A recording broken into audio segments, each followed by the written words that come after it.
வணக்கம் ஃப்ரெண்ட்ஸ்.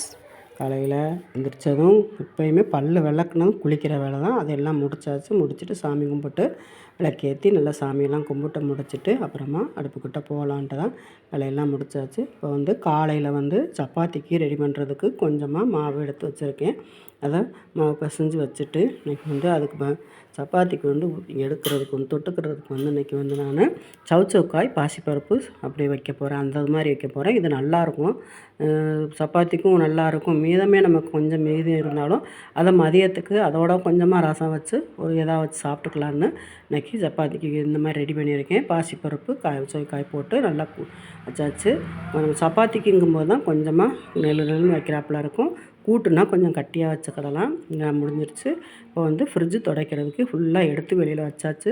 ஃப்ரிட்ஜில் உள்ள பொருளெல்லாம் எடுத்து வெளியில் வச்சுட்டு ஒரு பேப்பர் போட்டு மூடி வச்சுட்டு நம்ம ஃப்ரிட்ஜெல்லாம் நல்லா தொடச்சி எடுத்துகிட்டு சுவிட்ச் ஆஃப் துடைக்கணும்னு நினச்சிட்டோம்னா சுவிட்ச் ஆஃப் பண்ணிடலாம். ஆஃப் பண்ணிவிட்டு எல்லாமே எடுத்து வச்சுட்டு நல்லா தொடச்சி க்ளீனாக எடுத்து வச்சுட்டு அதுக்கப்புறமா ஒரு 2 மணி நேரமாவது ஃப்ரிட்ஜை அப்படியே திறந்த மணிக்கு நல்லா வச்சிடலாம். ஏன்னா கொஞ்சமாக காத்தோட்டமாக இருந்ததுன்னா நல்லாயிருக்கும். உள்ளே இருக்க பொருள்களும் கொஞ்சம் வெளியில் 2 மணி நேரத்துக்கு நல்லா காத்தோட்டமாக இருக்கும்.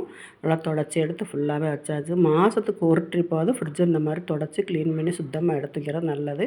அப்பப்போ சுத்தம் பண்ணி எந்த பொருளுமே அந்தந்த நேரத்தில் சுத்தம் பண்ணிட்டோம்னா நல்லாயிருக்கும்.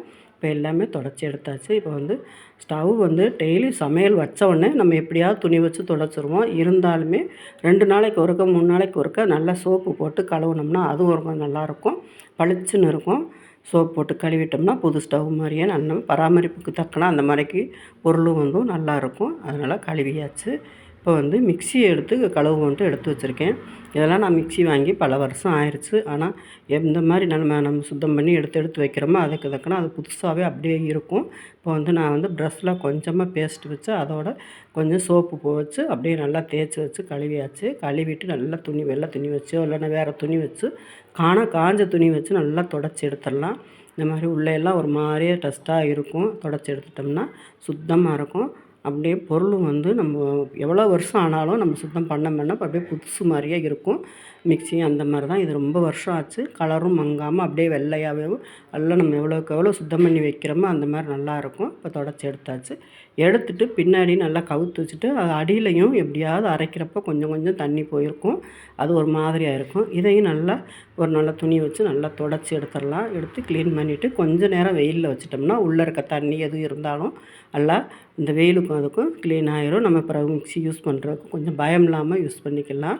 இப்போல்லாம் தொடச்சி எடுத்து முடித்தாச்சு. அதெல்லாம் தொடச்சி முடிச்சுட்டு மதியத்துக்கு சமையலுக்கு ரெடி பண்ணி வச்சுருக்கிறேன். அதை இப்போ எப்போயுமே சொல்கிறேன்னா நான் சாதம் குக்கர்லேயே வைக்கிறது கிடையாது. வடித்த சாதம் தான். சாதம் வடித்தாச்சு. அதோட இந்த சவுக்காய் கொஞ்சமாக சப்பாத்திக்கு வச்சது மீதம் இருந்தது அதோட ரசம் வச்சு முட்டையை வச்சு ரெடி பண்ணியாச்சு. அதை மதியத்துக்கும் இந்த மாதிரி வச்சா சிம்பிளாக முடிஞ்சு போச்சு. அது ஏன்னா அந்த காய் மீதம் இருந்தாலும் கீழேயும் போட வேண்டாம், காலையில் வச்சது தானேன்னு சொல்லிட்டு நம்ம வச்சுக்கிடலாம். இந்த மாதிரி முடிஞ்சிருச்சு. ஒரு ஆன்லைனில் ஒரு பெட்ஷீட் போட்டிருந்தோம், அதுவும் வந்துருச்சு. மெத்தைக்கு உரை நல்லா இருந்தது.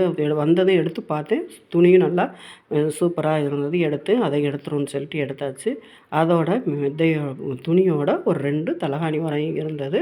எல்லாம் எடுத்து பார்த்தாச்சு. மெத்தையும் கட்டிலையும் நல்லா விரித்து பார்த்து சூப்பராக இருந்தது. ஏன்னா 4 பக்கம் நல்லா எலாஸ்டிக் வச்சு நல்லா இருந்ததுனால நல்லா இருந்தது. இது குழந்தைகளே உருண்டு பெறனாலும் துணி விலகாது, அப்படியே கச்சுன்னு நின்றுக்கிடும். எடுத்து வச்சாச்சு. இந்த பார்த்துங்க, இந்த மாதிரி சூப்பராக இருந்தது. 2 தலகாணி வரையும் இருந்தது. இதோட வீடியோ முடிஞ்சிருச்சு. வீடியோ பிடிச்சிருந்தால் லைக் பண்ணுங்கள், ஷேர் பண்ணுங்கள், சப்ஸ்கிரைப் பண்ணுங்கள். பாய்.